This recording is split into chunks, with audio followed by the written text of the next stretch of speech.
right.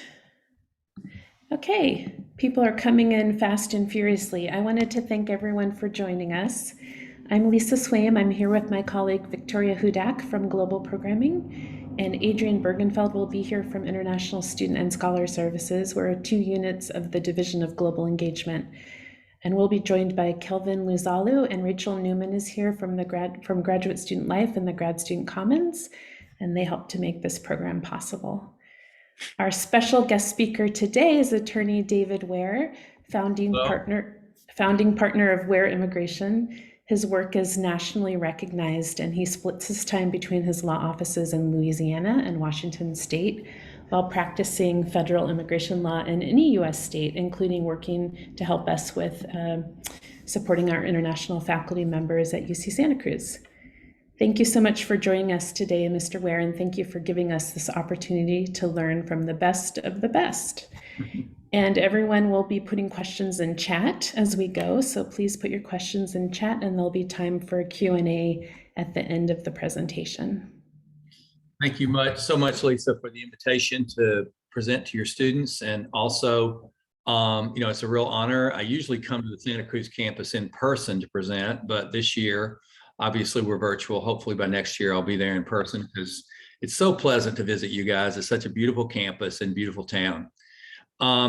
As Lisa mentioned, our practice is national. I've been in business for 40 years. And ever since I opened our firm, I focused on higher ed. That is, folks in higher ed, professors and students, and folks coming out of higher ed going into private industry. So we have a very, very strong academic focus in our immigration practice. We do lots of other things as well. We handle family cases, we handle asylum cases, we handle removal cases, but our big focus is employment. And so that's our main, main work every day. Probably about 60–70% is employment.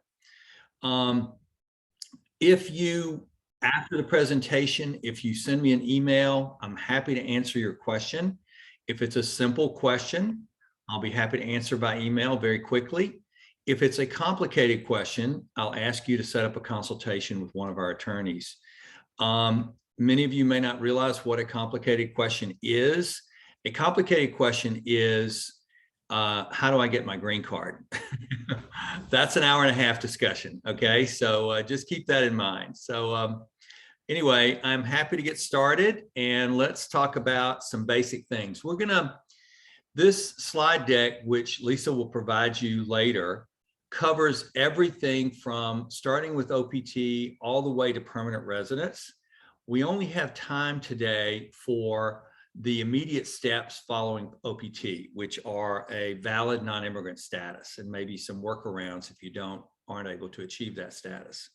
We don't have time today for permanent residence discussion in full, but I am going to briefly highlight the ways you can become a permanent resident. I'm not going to go into all the detail, but all that detail is in your slide deck, and you will have access to it when Lisa sends that around. So let's get going. So this presentation is going to give you some general information. It's not advice on your particular situation.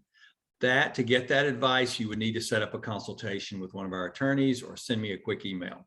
And by the way, those quick emails, one other note about quick emails, if it relates to your F1 status, such as how many days do I have to apply for OPT? Should I apply for OPT after I graduate, et cetera, I'm going to send you right back to the international office because they know much more about you than I do. They may know things about your history and your case that I don't know. Either if you want individual advice, you need to consult us or choose an immigration attorney of your own choosing. Just a note about immigration attorneys. These days, our profession basically started with more or less with the Displaced Persons Act in World War II. In 1947, we founded our association. So we're a pretty young organization, just over 100 years old, or under 100 years old, I should say. But immigration attorneys these days are highly, highly specialized. So if you go to a particular attorney, he or she may only do asylum cases, or he or she may only do family cases, or he or she may only do employment cases for large companies like Microsoft and Google. So you really need to, if you're out there in the world looking for an immigration attorney, you need to, and make sure they're qualified to answer the questions that you have. You need to ask them several questions. Have you handled cases like mine? Do you handle asylum cases? Those kinds of questions to make sure that you're getting someone who's qualified to answer your questions, okay? Very, very important that you never try to get your advice from friends or relatives. Their advice is either outdated or based on what they think immigration might do, or based on what they think is fair, which is what immigration never does, or some other weird altered version of the immigration laws. Don't go there. Don't go there. The students I've seen get in most trouble have taken advice from their friends or relatives. They lead you down the garden path, and then they say, when you say, oh, the attorney says this is completely wrong, go, ooh, oops, I'm sorry. Never consult a non-attorney for immigration affairs. Out there in California, you have these folks called notarios. They're not necessarily Hispanic, but they use a word from Spanish, notary, which means that they pretend to have more powers than your average person to advise on immigration. You also have in California registered, I believe they're called registered immigration advisors. What are they called, Lisa? Something like that, who are non-attorneys. But attorneys, see, the critical thing about an attorney is he or she has a license that they can lose. If you file a complaint with the State Bar Association that an attorney did not do something or mishandled your case, that attorney can lose their license and lose their livelihood. These immigration advisor folks, or notarios, don't have nothing to lose. And oftentimes I've heard that they close up overnight after they've taken your money and not done anything on your case, and you can't find them and can't do anything about it. So really important that you always go to an attorney for immigration advice. And very, very important, as I said before, if you have questions about your student status, the folks who have the best, most latest information about that is the international office, not necessarily immigration attorneys. So if anything I say today contradicts what the international office has told you about your immigration situation as a student, then follow their advice rather than mine, because as I said before, they know a lot more about you than I do. And I'm going to talk to you maybe for an hour and a half today. They've known you probably for years and know your history. Okay, so these are kind of the general steps that you should follow if you want to stay in the United States. It's kind of a 1, 2, 3, 4, 5 recipe for staying here. And if you follow these steps carefully, you probably have a pretty good chance of actually staying here. So listen up. First off, complete a degree, bachelor's, master's, whatever it might be, PhD, in a field that's in demand in the US. I don't know how many of you have had Econ 101, but they talk about supply and demand. When supply is low and demand is high, that's that's the situation you want to be in with regard to your skills. So for example, supply chain, logistics, those kinds of majors in MBAs are very, very much in demand. Machine learning within computer science, very much in demand.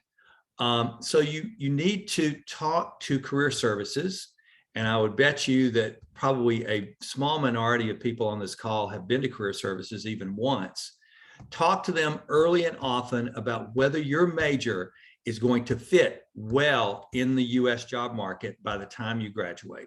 Okay, really, really important. Lisa told me today that probably 70–80% of you are in STEM areas. That's generally good, generally very good. Most of the demand in the US job market centers on STEM for people who have degrees. So that's the first step. And if you haven't been to career services yet, go, go, go. They can offer you 2 types of services. First of all, career counseling, which is helping you determine the right field for your overall goals in the United States. and career coaching, which means they'll help you with CV writing and interview skills and those kinds of things. So really important that you go there. Don't miss out on OPT, sorry. I'm not going to discuss OPT, optional practical training, in detail today, but the international office has all the details on that. But please, please, please don't miss out on OPT. That is a vital link between you and the job market. If you miss OPT, including your STEM extension, if you have one available, you will not be able to, it'll be very, very difficult for you to get into the US job market in most cases. And note that there have been many fields now newly included in the STEM area because zip codes, new emerging fields have been, or degree fields have been included in the STEM zip codes. So if that's your situation, go and see the international office and they may be able to issue a new I-20 for you if you're still in your program, giving you the new STEM zip code on your I-20. Next, get a good job with a good company. And oftentimes I see pop up in the chat, what is Dun & Bradstreet? Well, Dun & Bradstreet is a rating service. It is a private company that rates other companies. And they're one of many private rating services out there. So in order to do research on a particular company that's not a household name like Google or Microsoft, you want to go to Dun & Bradstreet and say, hey, what about Smith Engineering in Encinitas, California? What are they like? How many employees do they have? What kind of record do they have? When were they founded, and so on? And very, very important, I should include this as a separate point because this is really super, super important. When you go to the job interview with X, Y, or Z company, one of the questions you need to ask when they say, at the end of the interview, usually, do you have any questions for us? You should say, yes, I do. I have several questions for you. A couple of the questions you need to ask is, do you sponsor for H1b visas? Okay, if so, do you put the person's name in the H1b registration each year that they're eligible to apply? Do you sponsor for permanent residents? If so, how long do you make the employee wait before you start that sponsorship process? Okay, these are really good questions. Ask them humbly and simply. Don't ask them in a demanding way. Don't demand that you have your permanent residence process started by a particular date. Don't demand that you be sponsored for a work visa. But based on their answers, you can get a good idea of where they stand and whether they're going to sponsor you and whether they're going to promptly start the process to sponsor you. So this is super, super important. If the employer says, nah, I'm not sure about that H1B, it's a lottery, we're not crazy about spending money on a lottery, and permanent residence, we'll have to talk about that later. If they give you really vague answers or put you off, then you might want to look for another company because you want a pretty good assurance, and nobody can insure you 100%.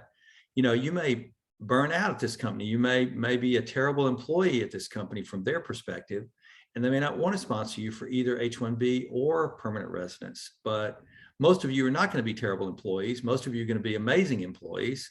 And so you should proceed on that assumption, but get some definite answers there. Okay, next, number 4, get your work visa. For 90% of you, this is going to be something called an H1b.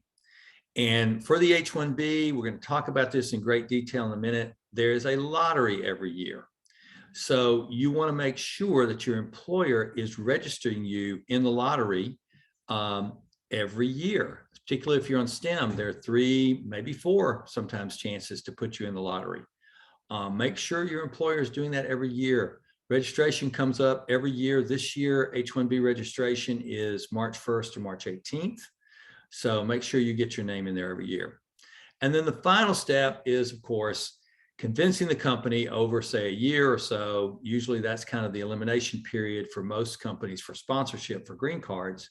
Convincing them during that elimination period that you are completely and totally indispensable. And I know you guys can do this. You are the best and the brightest from your home countries. You had to jump over lots of hurdles to get to the United States and to study here. So I'm sure you can convince companies that you're the greatest. Okay, and they'll sponsor you for a green card. And that process is usually pretty simple.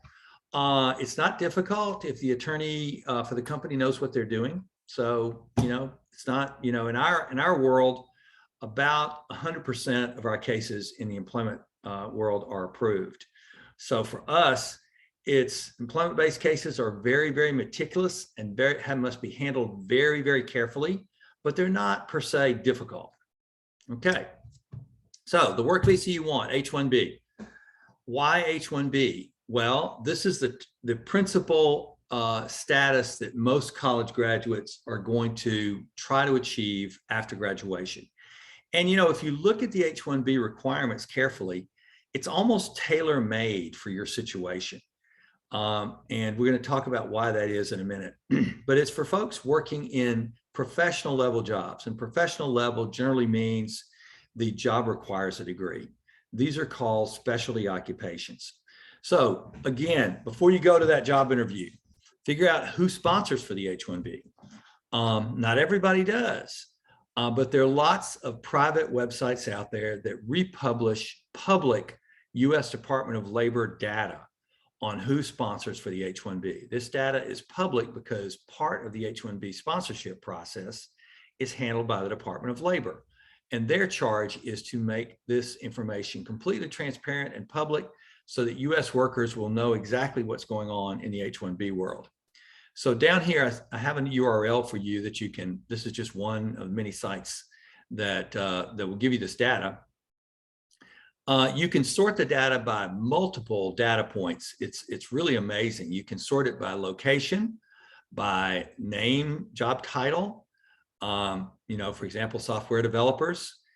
You can sort it by wages. You can sort it by number of applications. You can sort it by company name. So it's fun data to play around with, but definitely you need to take a look at it before you go to a job interview, because sometimes employers will be a little squirrely in the interview. You'll say, do you sponsor for H1b? And they'll say, well, sometimes we do, sometimes we don't. And what they mean by that is they may sponsor senior positions or more senior positions for H1b, but someone who's a recent grad, they may not sponsor them. So very important that you look at this data before you go into that interview. Okay, I call the H1b basics the three-legged stool. So you all know from basic human interactions with objects that if you pull one leg out of a three-legged stool, or it's missing one leg, it'll fall over immediately. So all three legs of the stool have to be in place for you to get an H1b. So one, you have to have at least a bachelor's degree in a particular field. Two, the job that you're entering has to require the same or similar degree. And by requiring, I don't mean some arbitrary requirement that the employer has dreamed up for their convenience or whatever. I mean industry standards. Okay, what is the industry standard for a software developer? The industry standard for a software developer is a bachelor's degree in computer science or related field. So I don't mean employer crazy, crazy requirements for, an Uber driver. He thinks, the employer says, oh, I want someone to drive me to and from work every day, and I want that person to have a degree. Well, no, that's not what the job requires. The entry-level requirements in the industry is what I mean by job requires. And three, the employer is willing to pay the required wage, which is required by the U.S. Department of Labor, and they're willing to pay, and this is really important, all filing fees. Filing fees are what the government charges to take your case, and attorney's fees if there's an attorney involved. If any of the three of these is missing, then you do not get the H1b. So don't even bother. If your employer says you pay for everything, we'll sponsor you, don't even bother to contact me, because that's not going to be a possible case. I'm not going to take it. No attorney in their right mind would take it. Okay, so what are the H1b musts that have to be met to get you and keep you in H1b status? So you need to know that employment under the H1b is limited geographically, and it's also limited to the employer or employers who sponsor you. You can have more than one employer sponsor you for H1b at the same time. In other words, you can have part-time H1Bs. Each employer, however, has to have be selected in the lottery, and each employer has to sponsor you has to file the full petition package for you. You're generally limited to 6 years with all employers, unless your employer starts the employment-based permanent residence process by the end, or I should say before the end of your 5th year of H1B. Okay, so for this reason, it's really important, really important that you not forget when you get on your H1B, don't forget about permanent residence. Don't let it slip your mind. We have people that completely forget about it and approach us almost at the end of our 6 years and want us to fix them, and it's very difficult. So by the end of your fourth year, you should be having, or should have had, a serious discussion with your employer about proceeding with permanent residence. Really important, because that permanent residence application, at least the first step of the permanent residence application, has to be filed before the end of your 5th year of H1B. H1B employment has to be directly related to your degree program, either your last program that you completed or any prior degree program. So even if you have a degree from your home country and you got another degree in the US, your H1B employment could be related to your prior degree program from your home country, not a problem. Very important that you note that H1Bs are allowed to have what we call dual intent. Dual intent is a huge benefit, which Congress gave to H1Bs via statute. And it's almost unique. Only one other visa classification has dual intent by statute. And dual intent means that you have the present intent to be a temporary worker and the long-term intent to get your green card. What does this allow you to do? This allows you to travel during the green card process. It allows you to renew your H1B visa outside the US and return to the US during the green card process, and travel very freely without much restriction at all. F and J status, on the other hand, does not allow you to start permanent residence and immediately travel in and out, renew your visas, etc. Those are single intent visas. Okay, you should know that since for the last 5 years or so, it is possible to get up to 60-day grace period, one-time grace period between H1Bs if you lose your job unexpectedly, okay? So you have up to 60 days to get the new H1b petition filed from the new employer after you lose your job. And I mentioned briefly earlier that there's a lottery for H1b visas every year. And that is true because we have a limited number of H1s visa slots available for new H1s each year. This is called a quota, okay? It means a limit. And so there's a lottery because lots more people want H1Bs than there are visa numbers available for them. Okay. What are the employer's obligations in the H1B process? Well, they have to agree to employ you as they set out in the paperwork. So if they put in the paperwork, you're going to be an accountant, compensated at $70,000 a year, but in reality, you show up for work and you're going to be just a bookkeeper and they're only going to pay you $40,000 a year. That's really, really bad. You need to leave that job immediately, because sooner or later, that fraud is going to be discovered. For example, when you go to get your visa outside the United States, the consul is going to ask you for W-2s. That's the tax form that you're given at the end of the year, showing what your wages are. If that W-2 shows $40,000 a year, no visa. Okay, next up, there has to be a rational relationship between the size and the nature of the business and the job offered. So people approach me all the time and say, hey, I've got a small business. I just started. I've got one employee and I really need a full-time marketing person. Well, for a startup, a full-time marketing person might make sense. Another example would be, hey, my niece is just graduating with her degree in accounting and I have a convenience store. Can I employ my niece in my convenience store as an accountant?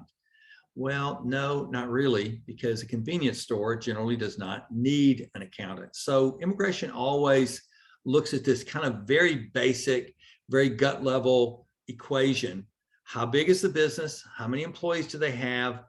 What are their reasonable or rational needs And would they really need a full-time accountant with a small convenience store? No. So you have to always take that into account. They have to agree to employ the H-1B only in the geographic location set out in what we call the labor condition application. That's the Labor Department, U.S. Labor Department part of the process. In that labor condition application, also known as an LCA, the employer will put, this person's going to be employed in San Antonio, Texas. They're going to be employed in Peoria, Iowa, and they're also going to be employed in Boise, Idaho. Okay, as long as they have all those locations in the LCA, that H-1B can move around between those work sites as he or she pleases. But without those locations in the LCA, the employer, if the employer intends to move the person from Peoria, Iowa to Boise, Idaho, they have to file a change in the H-1B paperwork. So that's really, really important to know. If immigration catches you working in Idaho when you're supposed to be in Iowa, it's going to be bad trouble for both you and the employer. Okay, and they also, I mentioned this a little bit earlier, they have to agree to pay the H-1B employee the required wage. And what is that? You're probably asking yourself. Well, we're going to talk about that for just a hot minute here in the next slide. Okay. Please excuse my Al Gore sipping of water. You probably don't remember that episode, but anyway, some people on the call do. Because my mouth really dries out, I'm talking constantly. Okay, so what is the wage obligation? The employer has to agree to pay the higher of the actual wage or prevailing wage, which in shorthand in the lawyer world is called the required wage. The actual wage is the wage paid to other similarly employed and similarly qualified workers at the same work site. So I always term this as small circle, same work site, okay? The prevailing wage is a weighted mean or median wages for similar positions in the geographic area of employment. So I call that big circle. Geographic area of employment is usually the area within commuting distance, which oftentimes is defined as about a 100-mile radius around the work site. Okay, so you have to pay the higher of these two figures, whatever they are. And basically, without doing all the math, basically it comes down to the employer must be willing to pay a competitive wage both for the work site and for the geographic area of employment. So how do you figure out if the employer you've interviewed with is offering a competitive wage? Well, it's pretty darn easy generally. So you go to this little URL I've got at the bottom of the screen, flcdatacenter.com, and that will tell you for any given occupation for any state and county or parish in the United States, that will tell you what the minimum competitive wage it should be paid is. Okay, let's look at that website just briefly. Okay, so I've got a screenshot from the website here. So when you go to use this website, I'm sure a lot of you will, typically in the US, private employers pay well above what the Labor Department considers the minimum. Okay, so most of the time you don't have a lot to worry about. Occasionally you do. So it's important to check, but most of the time it's not going to be a problem. So first of all, you select your database. For private companies, you're going to select the All Industries database. For higher ed and affiliated entities, you're going to select, and some other entities, a few other entities, you're going to select the Acquia Higher Education database. Okay, so All Industries is what we've selected here. We've selected the county, which comprises Harris County, Houston, Texas. And we've selected the occupation software developers applications. So you see there for Houston, Texas, the level 1 wage, which is the minimum wage that has to be paid for an H-1B in Houston for a software developer, is about $76,000. Okay, so this is kind of a little gut check, a good gut check for you. Probably not going to be problematic in most cases, but it's a good gut check to go and take a look at it. Okay, more employer obligations. If you're terminated, if you're involuntarily separated from employment during the period of your H-1B approval notice, which usually is 3 years long, the employer has to offer to pay your return transportation to your country of nationality. Okay, this is really, really important. If they don't at least make this offer and allow you to refuse it or accept it, then you have not been properly terminated by the employer, and they can get in huge trouble with the U.S. Department of Labor. Okay, so this is really important for you to remember. Also, the employer has to notify other workers of the terms of the job. This is done prior to the H1b filing, and this is part of that labor condition application process that I mentioned earlier. It's a Labor Department issue. And again, as I said, the employer has to pay the attorney's fees if an attorney is involved in the process, and I would strongly, strongly, strongly recommend that you always have an attorney involved in any H1b process. I've seen so many cases that ended up denied without attorney involvement. I had a client contact me just the other day saying, we tried doing this on our own in 2018. Our employee was selected in the lottery, but we messed it up. It was denied. And that's very, very easy because it's a complicated multi-step process. And the employer must pay all USCIS filing fees. Very important. Attorney's fees, filing fees, employer has to pay everything. All right, so what are these fees? The filing fees we're talking about here and the attorney's fees. The regular filing fee is $460. There's something called an anti-fraud fee, which is $500. Everybody has to pay. There's also something called an acquia fee. If the employer has 26 or more full-time employees, they pay $1,500. If they have 25 or fewer full-time employees, they pay $750. There's a filing fee for dependents, $370. There's a premium fee if you want 15-day processing of the H1b, $2,500. In most cases, that's not really necessary, but it might be, depending on your particular fact situation. And then what are attorney's fees? Well, those are all over the map, I can tell you. You can find kind of these weird self-help sites on the internet where an attorney will review your H1b paperwork and tell you whether it's a no or a go. I think they run as low as $299. You can also find big firms that charge on an hourly basis for H1Bs or charge a huge fee for H1Bs, and those go up sometimes to $10,000. So if you're sent on the task of shopping for an attorney, you want to hit somewhere in the middle. You don't want the $299 attorney or supposed attorney. You don't want the $10,000 attorney. You want to shop around, ask for prices, and land somewhere in the middle. Okay, so I mentioned that the employer has to pay for both attorney's fees and filing fees. And you might say why, and the employer that you encounter might say, why? That doesn't make any sense. You're the one getting the benefit. Why should I pay? Well, the employer should pay because a long series of judicial and administrative decisions now make that legal principle clear. The reason being is Immigration and the Department of Labor consider any payment by the employee to be a deduction from salary, and that is not permitted, okay? What happens if the employer refuses to pay? Well, they can incur huge, huge liabilities, huge, I mean, really big. A school system in Maryland paid over $3 million because they imposed certain costs on the employees. A physician who had a series of clinics in Tennessee paid over $1 million to the Labor Department because they tried to impose these fees on employees. What to do if you hit a stone wall and they say, you know, we're not going to pay, you know, if you want this visa, you're going to have to pay. Have them talk to an experienced immigration lawyer, even on your own nickel, even if you have to pay for the consultation. The lawyer will tell them, hey, look, you can pay a few $1,000s now, or you can pay $1 million in a couple of years. Your choice, you know, it's really up to you. And usually they come around after that conversation.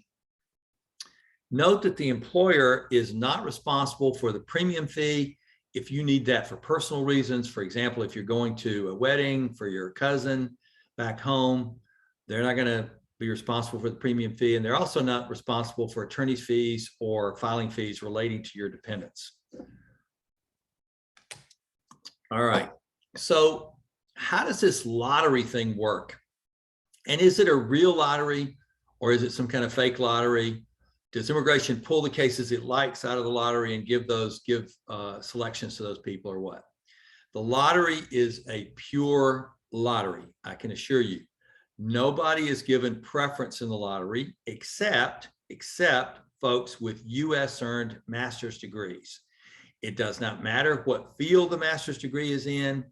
It does not matter whether the master's degree is relevant to the H1b petition that is being filed for you. None of that matters, just the fact that you have a master's degree from an accredited institution, okay? So the way the lottery works, and you know, as I said, I always get a question in the Q&A, hey, are they ranking people by salary? Are they ranking people by educational level? Are they ranking people by this or that? No, they're not ranking anybody except people with or without a master's. That's it. So how does it work logistically? The employer registers with USCIS and then names the employees it would like to include in the H1b lottery. As I said before, this year, the dates are March 1st to March 18th. Note that it's really a terrible idea to have more than one employer put your name in the lottery. Immigration views this as potential fraud, okay? Occasionally it's not, but most of the time it is. And this is the reason why. Why would an employer for whom you're not working and who has no intention of employing, or from whom you're not working, let's say you're working for employer A on OPT, you're not working for employer B, why would employer B want to put your name in the H1b lottery? It doesn't make much sense unless you have some ultra super red hot skill set that employer has been searching for years and cannot find. Other than that, it makes no sense. It smells like fraud to immigration, and sooner or later you're going to land in the hot seat for that, for doing that. So please don't try to do that. In a few weeks after the employer files the registration, usually by the 1st of April, more or less, immigration will notify the employers which ones of their employees have been selected. In other words, have won the lottery. Then after that notification for a 60-day period, the employer has to be ready and get ready to file the complete petition packet. We're going to talk about what that includes on the next slide. And hopefully this will occur prior to the end of your OPT if you're on OPT. Interestingly enough, after this first lottery, more lottery winners can be announced later. This past year, we had three lotteries, I think. The year before that, we had 2. But when they didn't fill the entire H1b quota, they selected a few more people and they would keep naming them as we went along. And finally, just a few days ago, they announced that they had completely filled the quota and no more selectees would be named. Okay, note that if the petition is approved on your behalf, if you go into the lottery and you're selected, the petition is filed, your H1b status will not take effect until October 1st. October 1st is the opening of the federal fiscal year, and that's when these new H1b visa numbers become available, okay? So no H1b status till October 1st, and this has very important implications for your travel. We're going to talk about that in just a sec. Okay, so if you're selected in the lottery, what do you have to file then? Remember I said the whole H1b petition packet, the whole thing has to go to USCIS within 60 days of your selection in the lottery. Well, we talked a little bit before about the labor condition application, also known as the LCA. This is filed electronically with the Department of Labor. It takes about 7 business days to be approved. If your employer has never filed an LCA or has not filed one recently, the Department of Labor may want to verify the existence of your employer, and that can take quite a bit longer than 7 days. But you can't file an H1b petition without an LCA. So until that LCA comes back, no going forward with the petition. So if it gets stuck in the system and takes longer than 60 days, you've got a big problem. Okay, next is the H1b petition. Once the LCA comes back, you can put together the whole petition packet. That is the LCA, evidence of your qualifications, information about the employer and the job. All this goes to a remote USCIS service center, depending on where you're going to be working. It'll go to either go to California, which is in Laguna Niguel, or it'll go to St. Albans, Vermont, depending on where in the country you're going to be working. If you're maintaining lawful status in the US, your status is going to be changed to H1b on October 1st, along with that of your family members. Your family members will become H4 dependents. And just heads up, if you're a current or former J, and this just popped up the other day, you may have big issues in changing your status. Going home as a J, coming back as an F1b does not get you out of the 2-year home residence requirement if that applies to your case. So beware. I had a case just the other day, guy from Colombia, got a degree, a master's degree in the US, went home, got his F1 visa, came back and thought he was free and clear from the 2-year home residence requirement. No way, he's still stuck with it. So if you're outside the United States or traveling following this filing of change of status, you must obtain an H1b visa at a US consulate, unless you're going for just 30 days or less to Mexico or Canada. H1Bs are allowed visa-free travel to, at least from the US point of view, to Mexico or Canada for up to 30 days, as long as they don't leave that territory, contiguous territory, and as long as they don't try to apply for a US visa while they're outside the US. Canada and Mexico, of course, they're separate countries. They have their own visa requirements to enter those territories. So you need to investigate that if you're planning on coming back without a visa from either of those places. Okay, finally, you get your approval. Processing the H1b takes about 3 to 7 months or 15 days with premium. Just a reminder, H1b status does not take effect until October 1.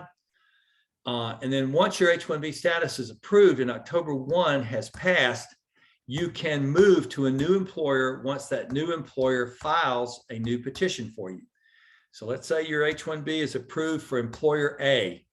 Once you've passed October 1st and done one pay period after October 1st and have proof that you were paid the prevailing wage for that pay period, then employer B can file a new petition for you. Employer B cannot file a petition for you before October 1st. If you do that, your place in the lottery will be revoked. And also that smells like fraud to immigration. Was employer A fake employer, a placeholder employer? You really want to work for employer B, why did employer A sponsor you then? So it smells funny to immigration, and it also will result in the revocation of your spot in the lottery if you try that. So you have to wait one pay period after October 1st. You have to be paid the prevailing wage during that pay period, and then employer B can file a new petition for you. If that happens, and this can happen, at any point after you go into H1b status, you can move to a new employer through portability. All it requires is filing a new petition. Once the receipt from immigration comes back for that filing, then you can move to that new employer. And just keep in mind that if you go into, we're going to talk about who's subject and who's not subject to the quota, the limitation on H1b visas in just a minute. But if you go from an employer that is not subject to the quota, such as an institution of higher education, a college or university, you're trying to go into private industry, that's very difficult, okay? So the quota. How many H1b visas are made available per year? Well, in total, all the H1b employees that we have in the United States right now, there are over 750,000 of those, but new H1Bs is what we're talking about here. The quota does not apply for people filing for change of employer. It does not apply for people applying for extensions of their H1b status.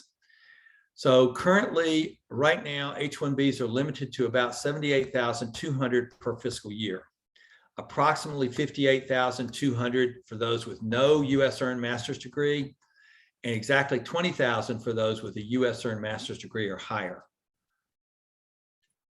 The reason why it's an odd number, not 85,000 as you often hear in the news media, is because there are 6,800 visas, H1b visas set aside for citizens of Chile and Singapore. And those, interestingly enough, are available all year. They're called H1b ones. That is the result of free trade agreements we did with Chile and Singapore, and Congress's bright idea that it would be great to set aside those visas for Chileans and Singaporeans. Bad news is most of those visas are used every year, not all. The unused ones fall back into the H1b quota, but they use almost all of them. Those Chileans and Singaporeans love to come to the US and work. So let's look at some quota statistics. Not very cheery, folks. First of all, in the last time there was no lottery was 2012, over, well, 10 years ago, more or less. Since then, there's been a lottery, and you can see if you follow the numbers I've got here, there's been a little up and down variation in the number of petitions received, but lately it's been crazy. It has been, the numbers have gone up, up, up. And that's because I think the registration system, which is only this year will be the second year I think we've done registration. It's so easy to file for registration. You just file a little bit of personal data about the employee. You don't usually spend a lot of money. You could even do it, the employer could even do it without an attorney in most cases.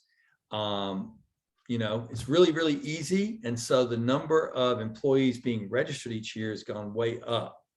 So if you know your math, you know your basic math, if the number of petitions that goes up, the chances of your winning or being selected in the lottery goes down. Okay, so you know, in a real lottery, in a money lottery, there's a 1 in 3 million chance of winning the money lottery, a 1 in 10 million chance, because so many people buy tickets. Similar in immigration, the more people that buy tickets, that register their employees, the less chance you have of winning the lottery. So again, just to reiterate something I said before, it's really, really important not to miss even one lottery cycle. If you're on STEM OPT, you have maybe up to 4 cycles to put your name in.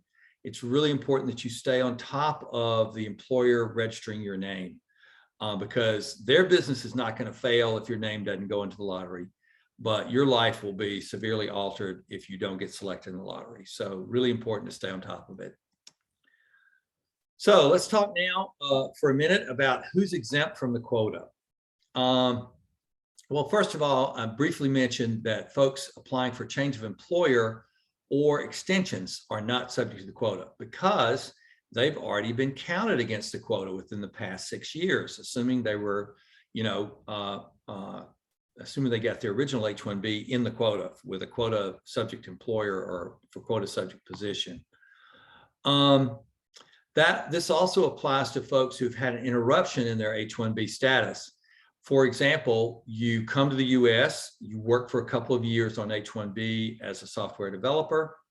You say, wow, you know, I could really advance my career here if I could get an MBA, say in, you know, some specialized area of business or business analytics, perhaps. So you go back to school, you change your status to F1, you go back to school, get your MBA, then you want to go back out into the work world. Well, guess what? You were counted against the quota within the previous 6 years, and so you will not be counted again. That's fantastic. If this is your situation, make sure you put it somewhere bold and in red on your CV, on your resume, so that employers know about this, because the main reluctance of employers for sponsoring people for H1b is the quota.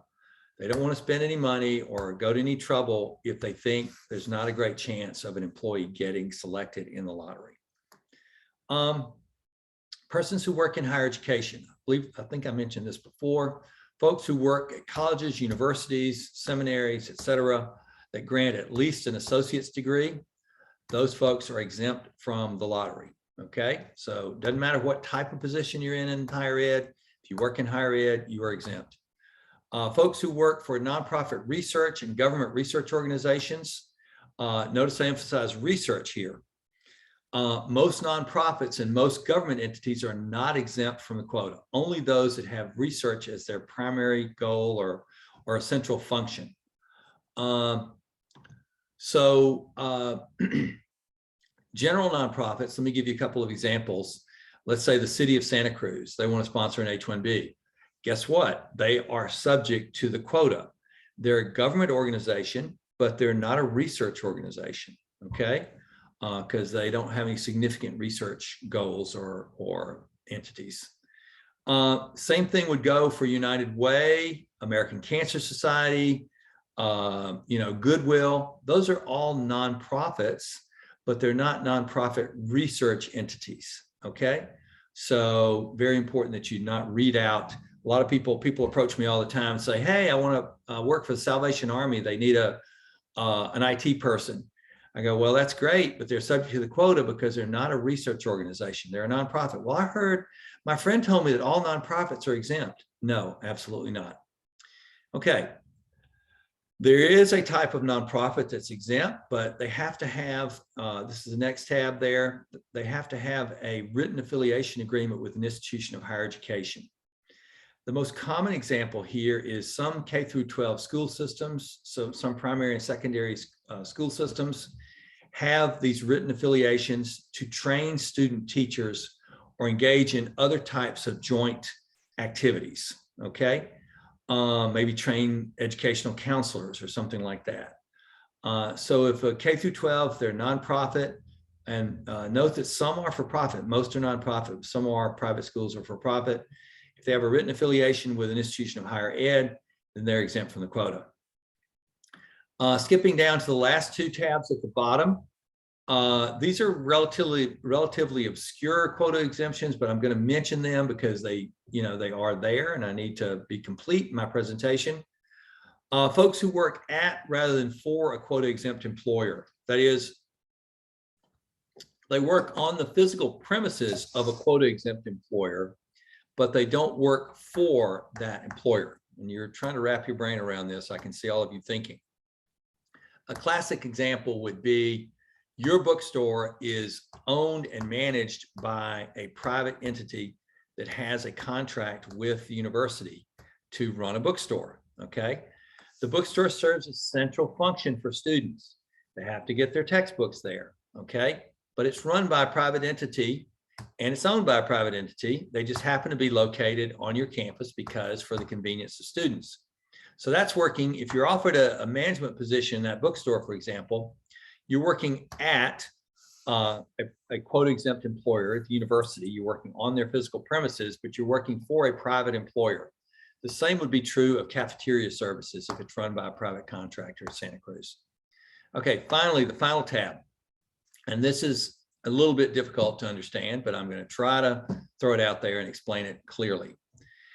Folks engaged in concurrent quota exempt and quota subject jobs. That is, they're working simultaneously for a quota exempt employer and a quota subject employer. Okay, and the example I like to use is Dr. Smith. Dr. Smith is this super nerdy guy who's developed a new medical device on the Santa Cruz campus in his lab, and he has you as his postdoc. You're on an H1b as his postdoc. Okay, and you helped him develop this medical device at Santa Cruz. So he comes to you and he says, hey, you really know a lot about this device I've developed. I want to try to commercialize it. I want you to help me in my private company off campus commercialize this advice because you know so much about it. And you go, oh, sure, Dr. Smith, I'll be happy to help. So Dr. Smith can sponsor you for a quota exempt H1b as long as you keep some percentage of your work and keep your H1b petition going with UC Santa Cruz. So you got UC Santa Cruz, your quota exempt employer, you got Dr. Smith, quota subject employer. As long as you're working for both of those at the same time, both of those H1b petitions are exempt from the quota, okay? Okay, let's talk now about CAP-GAP OPT. And this is really the only time I'm gonna go into OPT matters, but CAP-GAP is intimately and inextricably related to your H1b. So therefore I have to talk about it. So way back in April 2008, when most of you were in middle school, immigration created this CAP-GAP thing. And CAP-GAP was a device to encourage international students to stay in the United States, even though their OPT ended prior to the initiation of their H1b on October 1st. Okay, so CAP-GAP, what it does is, as long as the H1b petition is a quota subject petition with an October 1 start date, and it's filed before the end of your OPT, remember that there's a 60-day period in which to file the petition. Make sure that that's filed prior to the end of your OPT. If it's filed prior to the end of your OPT, then Shazam, when that H1b is approved, you get an extension of your OPT, an extension of your F1 status through midnight of September 30th. Theoretically, 12:01 a.m. on October 1st, your H1b will take effect. Okay, so you get an extension only of your OPT and F status through midnight September 30th. All right, so let's posit what happens when the H1b petition is filed after your OPT expires during your 60-day grace period. Well, if that happens, and that's definitely possible because you're only given, the employer's only given 60 days to file that H1b, that's possible. If that happens, you only get part of the CAP-GAP benefit. You get permission to stay in the US as an F1 student, but you do not get work authorization. So you're allowed to stay, but you're not allowed to work. Okay. So to document the CAP-GAP benefit, you're going to go back to your school. You're going to show them proof that the H1b was filed for you. And I should also mention that normally CAP-GAP pops up automatically in the SEVIS system, Student Exchange Visitor Information System, but not always. So that's why it's important to show the school the receipt you got for filing your H1b. And they will send you a CAP-GAP I-20, which indicates to your employer that you're lawfully authorized to work during CAP-GAP and so on. All right. But the trick is, or the catch is, that CAP-GAP I-20 does not give you the right to travel in and out during CAP-GAP. Unfortunately, to re-enter the United States in immigration regulations, you need a valid EAD to re-enter the US while you're on OPT. CAP-GAP does not give you a valid EAD. There's no plastic card associated with the CAP-GAP. All it gives you is an I-20. So not good idea, really, really bad idea to try to travel during CAP-GAP. Okay, let's move on to H1b requirements, to some more interesting topics or more varied topics. First of all, I get the question all the time, can I sponsor myself for an H1b visa? Well, immigration has guidelines which theoretically would allow you to sponsor yourself. But the catch is you set up your own company. You have to have an independent board of directors that has the power to fire you. So who in the world is going to do that, that has any brain at all? Who's going to set up an independent board that has the power to fire the founder of the firm? Not many people. So that's kind of the catch. Also, even if you do that, oftentimes your company is a startup. They don't have the ability to pay the required wage. Even if you follow all the requirements that immigration sets out in its guidelines, they hate self-employed H1Bs, and the chances of getting one are pretty small. Okay, so the bottom line is don't try it.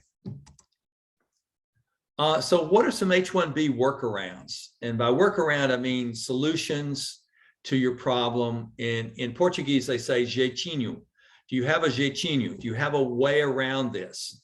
Okay, so a few H1b workarounds for you to contemplate. So if you're not chosen in the H1b lottery and your OPT is ending, one popular workaround that I suggest to a lot of people is something called Day 1 CPT. And Day 1 CPT in some cases has gotten a bad rap because in some cases it has been really bad and sketchy. But if you find a reputable program, get involved, you enroll in a new course of study, and they will grant you pretty much Day 1 CPT. In other words, as soon as you enroll in the new course of study, they'll give you curricular practical training. Two reputable programs that I often recommend are Harrisburg University and Ottawa University. Check out those programs. And it's not Ottawa, Canada. It's Ottawa, Ohio, I believe. Harrisburg is in Pennsylvania. Check out those programs. If Day One CPT fits your situation and you're able to pay the tuition for that new degree, then go for it. There are 2 trainee visa types that might be applicable to your situation that might provide workarounds. The H3 trainee, which is done with USCIS, and the J1 trainee, which is done with a J1 trainee sponsor. Both of those do require a very organized, well put together training program, but those could be workarounds. Another workaround is the transfer visa. So employers who have international operations can transfer you out of the US for 1 year and then try to bring you back as an L1 transfer employee. Okay, the L1 program is set up for employers who have international operations, as I said. It allows them to transfer people back and forth in and out of the United States who are executives, managers, and folks who have specialized knowledge. If you work for the employer for 1 year, you're going to be coming back as a specialized knowledge employee. So that's a good workaround. The only downside to the L1 scenario is that once you come back on an L1, you can't move around easily as you can with an H1b from employer to employer. Once you come back on an L1, you're pretty much locked to that employer. You can't move. And if they decide not to sponsor you for a green card, you're kind of stuck. Okay, what are the alternatives to the H1b? Well, first alternative for citizens of Canada and Mexico is something we still call the TN. It was named after Treaty NAFTA, which is no longer the NAFTA. It's the US, Mexico, Canada Free Trade Agreement, but it's still called a TN visa. This is for citizens of Canada and Mexico only. It does not include permanent residents of Canada and Mexico, just citizens. Doesn't matter what your original origin was. You could have come from X country. As long as you're a citizen of one of these countries, you qualify for TN. Instead of being based on a general concept like specialty occupation, it's based on a list of occupations, which can be, you know, like putting on a dress or a suit that's really way too tight. You try to squeeze yourself into one of these occupational categories, sometimes with great difficulty. But the good thing about this list of occupations, it does include a few that do not require a bachelor's degree, like scientific technician, technologist. But it really squeezes on IT folks because there's only one occupation that's applicable to IT, computer systems analyst. It really squeezes on MBAs because there's only one occupational category relevant to MBAs, which is management consultant, which is quite difficult. So the TN is given in 3-year increments, and you can get it for the rest of your life once you get on a TN. There's no limitation on how long you can stay as a TN. Okay, more alternatives. We mentioned briefly earlier the H1b one for Chile and Singapore. This is available all year, very similar to the normal H1b. E3 for Australians, again, very similar to the H1b with certain differences, available all year. Spouses can work, which is pretty cool. There are numerous classifications within the exchange visitor, the J1 category. Most of these relate to higher ed, but some do not. You have the professor researcher category, you have specialists, short-term scholars, K through 12 teachers, that's a big one. We have a lot of K through 12 teachers on J's, camp counselors, summer work travel, physicians, and trainees. We already mentioned the trainee visa for J's. More alternatives to the H1b, O1, person of extraordinary ability or achievement. This is possible for a select few. It does require a lot of achievements, publications, original contributions to the field, those kinds of things, citations. So it's not for everybody, but it is for a few people. Next up is the E1, E2. This can be done in 2 different ways. This is investor or treater. I'm sorry, tripping up my words here. The treaty trader or treaty investor visa. So the 2 ways that you can get this visa. One, if you encounter a company in the US that has your same nationality, let's say Sony, a Japanese company, and you're Japanese, that company can hire you as an essential employee and put you on an investor visa. On the other hand, if you want to start your own company, you can do that with as little sometimes as $50,000.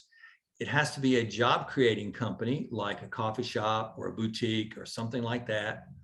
You can keep that work visa, the E2, for life. It also gives a work permit for your spouse. So if you want to find out if your country of nationality has an investor or trader treaty with the United States, go to the URL I've listed here, and that they will tell you. Also note that the E can be an H1b workaround as well. In other words, if you encounter, let's say you want to work for Sony, Sony says you missed the H1b lottery, but we still want to employ you and you're Japanese, boom, they can hire you as an essential employee and put you on an E2 visa. Another little quirk about the transfer visa, that's the L1A, L1B that I mentioned before as a possible workaround for not getting selected in the H1B lottery. If you worked for an international company or an affiliate of that company abroad for at least a year prior to coming to the US as a student, then they may be able to rehire you and put you on an L1A or L1B in the United States. So this is a little bit different from the workaround situation I mentioned earlier. You don't have to go abroad for a year and come back, but you do have to have worked for the same company that employed you abroad for a year prior to coming to the US. So an example would be, hey, you worked for Tata prior to coming to the US, or you worked for Infosys prior to coming to the US for at least a year. They want to rehire you in the US and their US subsidiary, no problem. They can put you on one of these transfer visas, an L1A or an L1B. Okay, the sad ending to the H1B or the temporary work visa presentation is, what if you don't get a job offer in the US? What do you do? Well, it's not the end of the world, folks. The US is not the only country in the world, okay, just to let you know. There are other countries out there that would love to have you. But the first thing you need to think about is, if you don't get a job offer in the US, you didn't follow Mr. Ware's advice, did you? You didn't go to career services, and you didn't realize until you were in your senior year that a degree in English literature was not going to get you many job offers in the US. You thought, oh, my dad wants me to get this degree because he's a writer in my home country.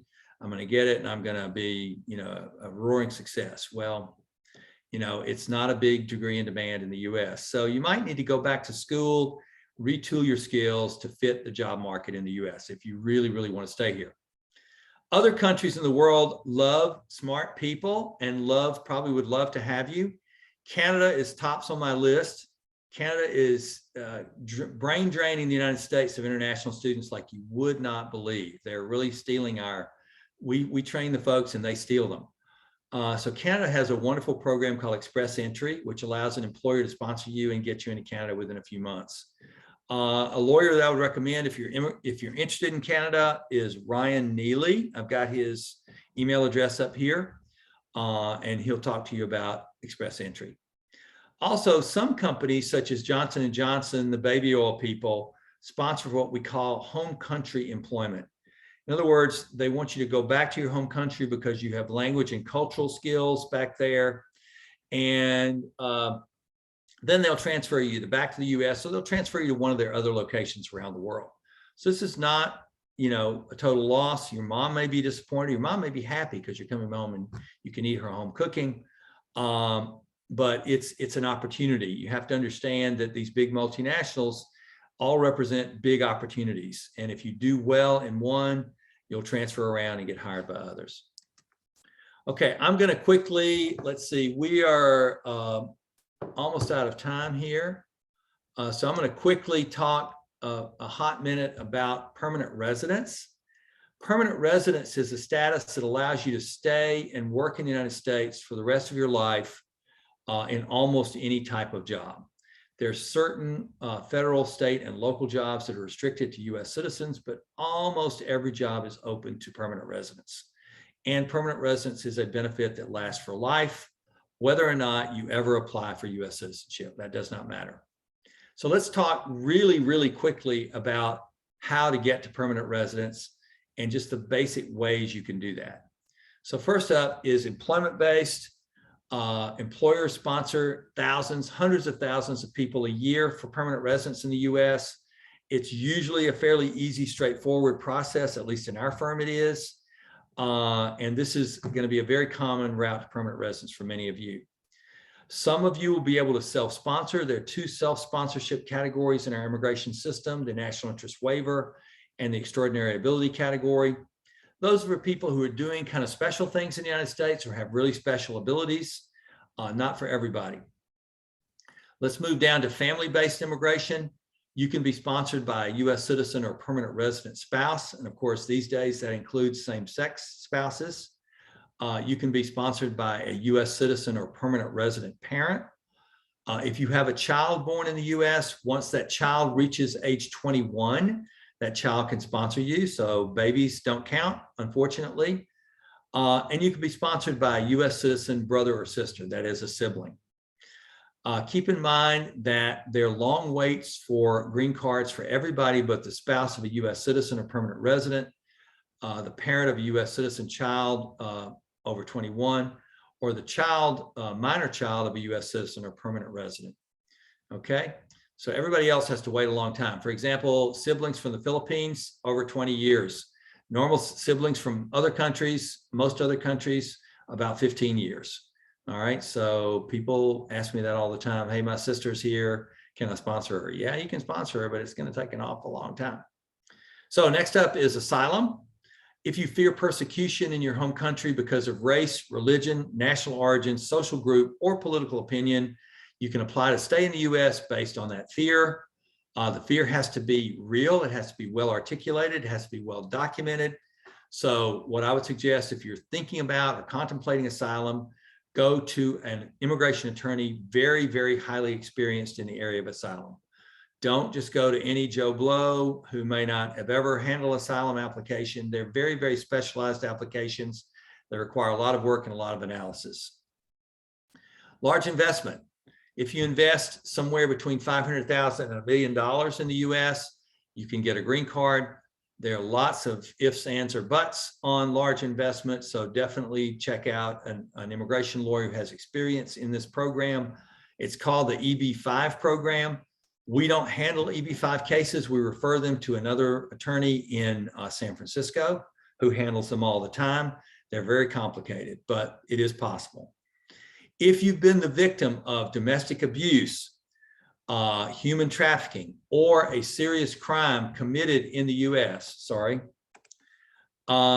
if you've been the victim of domestic abuse, that is abuse by a spouse or the person in the position of a spouse, boyfriend, whatever, or you've been the victim of human trafficking, or you've been the victim of a serious crime committed in the US, you may qualify for a green card. Very important to understand this. Private bills, the next point. These are very rare. These are bills filed on behalf of a particular person by a congressperson or senator in our great state of Washington, D.C., or great to-be state of Washington, D.C., District of Columbia. These are very rare. They're filed on behalf of individuals who somehow fall through the cracks of our immigration system, who have extreme humanitarian situations, but for whatever reason are not covered by our immigration laws. So don't think that because you're a smart kid, graduated from UC Santa Cruz, and you met your congressperson at a fundraiser, that person is going to sponsor you. No, it's rare. Next up is removal proceedings. Immigration judges in removal proceedings, we used to call these deportation proceedings, do have the power to stop your deportation, and you're put into these proceedings if immigration or if the US government thinks you should not be in the US, you have no legal right to be here. They do have limited powers to stop your deportation in removal. And then finally, the final way is something called the diversity visa lottery. This is for folks born in low immigration countries or whose spouse is born in a low immigration country. So to give you a couple of examples, China is not a low immigration country. China sends us over 5,000 immigrants per year. Taiwan, on the other hand, is a low immigration country. They send us very few immigrants per year. If someone from China marries someone born in Taiwan, they both get to apply for the lottery. Okay, so it's based on your place of birth or your spouse's place of birth. Okay, so here's a sample of who was disqualified from the lottery last year. Folks born in all of these countries were not qualified for the lottery because each of these countries is a high immigration country. And previously, Hong Kong was excluded from the be considered together with China. But given the unrest in Hong Kong recently, the State Department decided to include Hong Kong with China, but Macau and Taiwan are still excluded from being considered part of mainland China as far as place of birth goes. Okay. So the lottery closed November 9th, 2021. It usually opens October 1st of each year or thereabouts. So I'd encourage you to look for the lottery when it opens. Note that if you apply for the lottery, it does not endanger your student status in any way. It does not compromise your ability to get visas in the future in F1 status outside the United States. So no worries there. Okay, and now I'm going to skip over everything else. I'm just going to mention to you that I do have my little bio there at the end, and I'm going to take your questions. And I think we have a lot of questions in the chat. Lisa, do you want to read them, or do you want me to read them? I'd be happy to. It looks like the first one you have already answered, but I'll say it one more time. Why is it a problem to apply for H1b on my own? Well, it's a problem. You mean, can that person speak up and clarify? You're talking about applying for an H1b through your own company or applying without an attorney? Without the company. That was my question. Yeah, you have to be sponsored by an employer to get an H1b. It's not a self-sponsorship deal. Employer. Okay, so if I work for a company that doesn't apply for H1b, then I shouldn't accept that offer? Correct. Absolutely. Absolutely. Okay. And it has to be an employer-employee relationship. You have to, what we call in the US, typically, we call that a W-2 relationship. The W-2 is the form you get from an employer at the end of the year showing how much you earned. If you're not an employer-employee relationship with that employer, you get what we call a 1099. And in shorthand, people will often say to you, oh, you're a 1099 employee. That means you're an independent contractor. So it has to be a W-2 relationship, employer-employee. Okay, thank you. You're welcome. Next question. Can you turn the dinging doorbell off? What was that? We did figure that out. There was a question about an O1 visa, but I think that person had to leave. So she said she'll see if she can consult with you later. Okay. All right. All right. And then someone asked, do PhDs also get priority in H1Bs? Absolutely not. Just master's or higher. In other words, master's or higher degree. Everybody with a master's or higher gets priority. Everybody else, no. And like I said, it doesn't matter if the master's or the PhD is required for your position. That is irrelevant. Just the mere possession of a degree from an accredited institution is all it takes. And it looks like Yulia has her hand up. She does, and she's the O1 question. Yulia. You're back. Yes, hello, I am back. Yeah, I just wanted to know if you could speak briefly about the O1 visa. If academics qualify for it, if artists academic qualify for it, and what kind of employer can petition for the O1 visa? Those are very good questions, all very good questions. So you can qualify for the O1 two ways. One, if you're someone that's typically self-employed, like an artist, you can hire an agent and that person applies for the O1 on your behalf. And the neat thing about that is that agent will define your itinerary. Let's say you have gallery openings in San Francisco, New York, and New Orleans. That agent can define and update your itinerary as needed, including more openings, etc. If you're not typically self-employed, then you have to be sponsored by an employer. And the typical example is in higher ed, assistant professors are often put on O's for various reasons. The O requires you to prove in either case, whether you're an artist or academic or whatever it might be, the category requires you to prove that you're of international renown. And you have to prove it by providing at least 3 types of evidence. I think I've got, if you look at the slide, you can look at it later. For outstanding professor or researcher, that lists basically similar types of evidence as the O. Original achievements, publications, things said about you in popular media or professional media.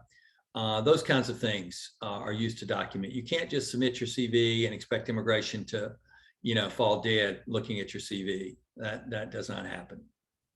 Does that answer your question pretty much? Yes, it does. Thank you. Okay, you're welcome. Next question. So someone asks, is master's better than a PhD in terms of the lottery? No, not at all. Same thing. Master's or higher degree puts you in a preferential class for the lottery and gets you, basically what it does for you is get you a much higher chance of being selected. Great. And what happens to the international student who is not selected, I'm assuming for the H1b? Can they not work in the US? Well, we went through, remember the slide, we went through the workarounds. You might want to, when you get the slide deck, look at that slide again. So you need to figure out your plan B if you're not selected. Go back to school, do day one CPT, or one of the other workarounds I mentioned there. Similar question. If I don't win the lottery, even though the company filed every time, what happens? Then you either have to leave the United States or go through one of the workarounds that I suggested in the workaround slide. So look at that workaround slide again.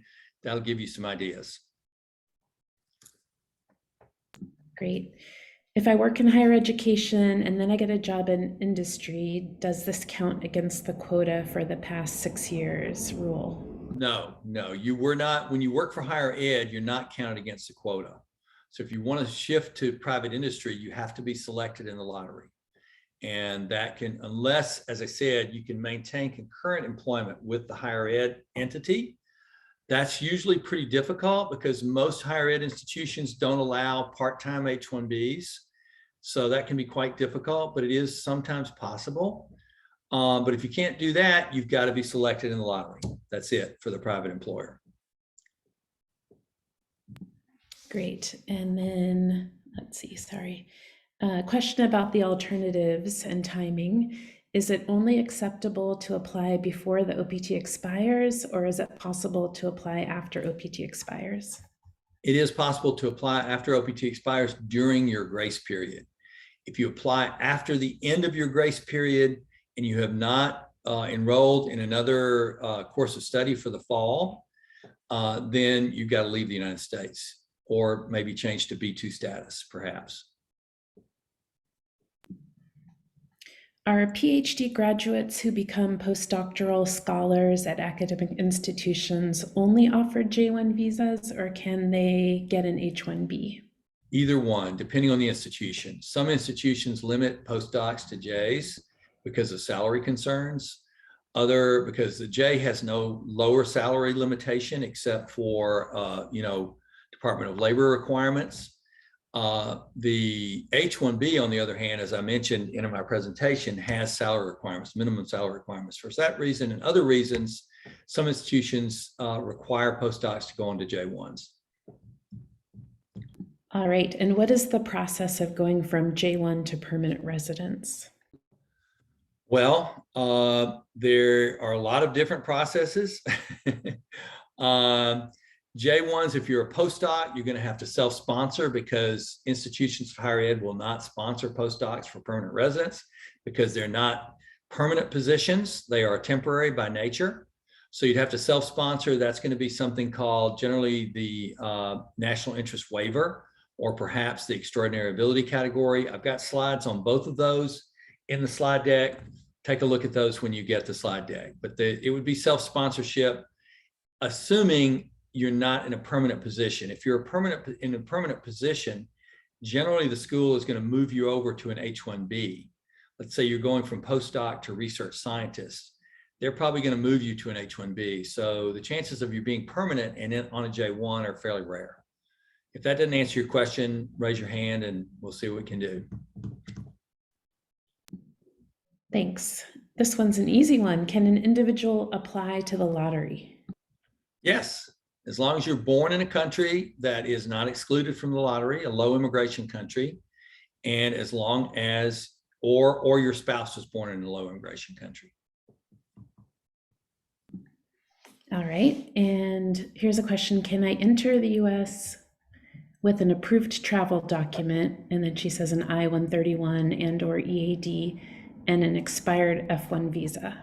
Yes. And can I get an H1b if I'm already in the green card process via the lottery? Yes. Is it easier? Is it easier to get a green card or an H1b? Well, it's easier. Generally, the H1b process, you know, if you're selected in the lottery or you're not subject to the quota, is easier. It's a lot easier and faster. Green card process can be very prolonged. For folks from India and China, for example, it can be up to 10 years. For folks from other countries, it can be 24 to 30 months. So, yeah. All right, and is permanent residence different from the green card? No, permanent residence is another term for green card. A green card is kind of a slang term for permanent residence. Because the cards back in the day, the plastic card that you got used to be sort of greenish. It's not green anymore. Right. Is it possible to apply for a green card while doing OPT? Yes. Assuming you're not Chinese or Indian. And the reason why those folks have a hard time applying for while on OPT, because for China, you're looking at about a 4-year wait to get your green card in most cases. For India, maybe 10 years. So for those folks, it's not practical to apply while on OPT because the OPT will never last as long as the process takes. If you're not Chinese or Indian, then it is more feasible, yes. Especially if you have STEM. If you don't have STEM, then it's a little bit of a race to the finish line. All right, can I self-file for NIW while my employer has filed for an H1b, or is there a conflict? And there's no conflict. You can do that. Great. What happens if your passport expires during the process? Usually it's not a big deal. You know, you're supposed to keep your passport valid during the entire time you're in the US in a temporary status. But if you're trying to renew it, that's fine. If you tell immigration, I'm attempting to renew it. Now, if your country is not renewing passports, you know, unless we've auto-renewed them like Venezuela, if your country's not renewing passports, then you've got a little bit of a problem. All right, that was the extent of the questions in the chat. If there are others, go ahead and add them, or oh, here comes one. I am an electrical engineer PhD under OPT. Would you recommend to apply, directly to special skills green card? No, I don't know what a special skills green card is, but there's no such thing in our nomenclature. But I would, and you're from India, you said? You say from India? Where was that? Self-employed, she meant, and from Spain. Oh, you're from Spain? You're self-employed? Wait. Okay. Okay. Oh, nope. Extraordinary abilities, she meant. Extraordinary ability. Well, extraordinary ability means that you've risen to the very top of your field of endeavor. That's very difficult for someone who's just graduating from school to prove. It means that you're one of the rare few that is right at the top of that field.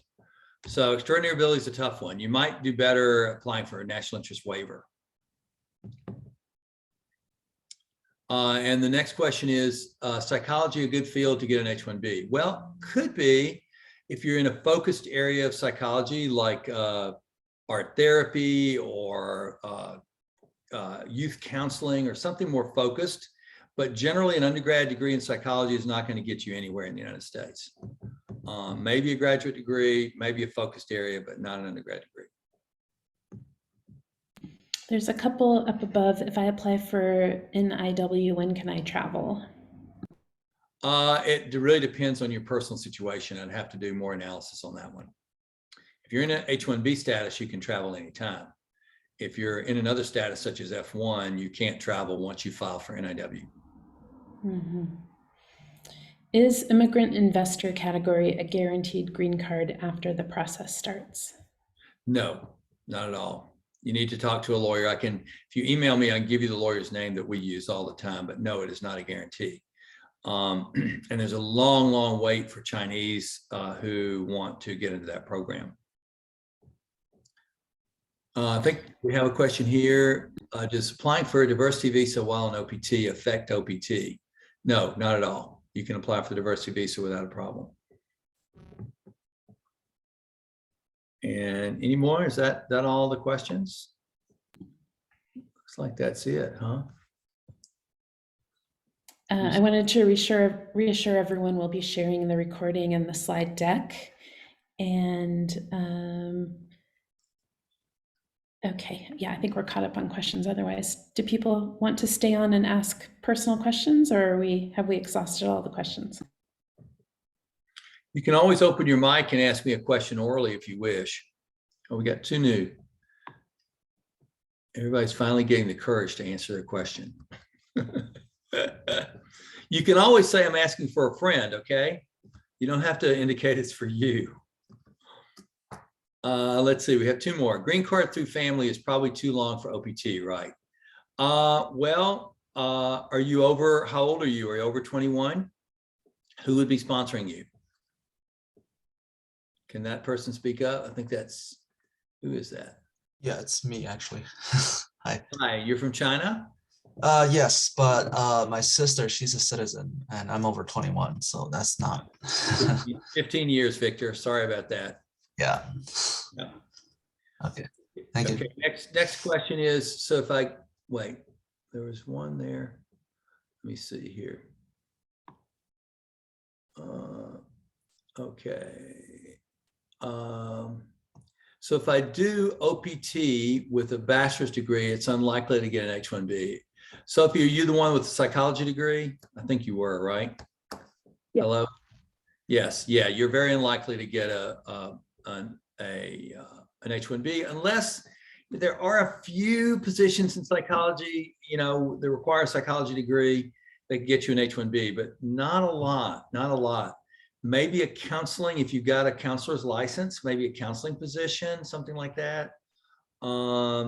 Maybe certain types of positions in, rehab facilities, I don't know. But most positions, would you just have a bachelor's degree in psychology? There are very, very, very few positions out there that require a bachelor's degree in psychology. And see, you were a person that should have gone to career services and you didn't, did you? I have an appointment this week. Yay, good for you. For you. Excellent. Okay, let's see, what do we have here? Okay, just to clarify.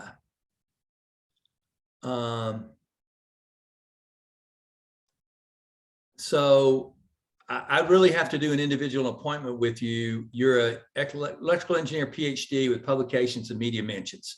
So just to tell you, you have to have, who is this? Somebody with a green locate. Why don't you open your mic? You have to have 300 citations. Who are you? You got 300 citations? At least 400? Hello? Mr. Green, open your mic. Hello? I think Hi, that's a relay hello? from Hello. Spain. Yeah. Hi, sorry, I was trying to unmute. No, I don't. I do not have 300 publications. No. Okay. You're not a good candidate for EB1A. So you wouldn't do it directly. I have a couple No. of friends that they did it, but I guess it's, of course my friends don't. I mean, it's probably a different case. Yeah. Right. Friends, I've only had one friend story verified in my 40 years. Exactly. No.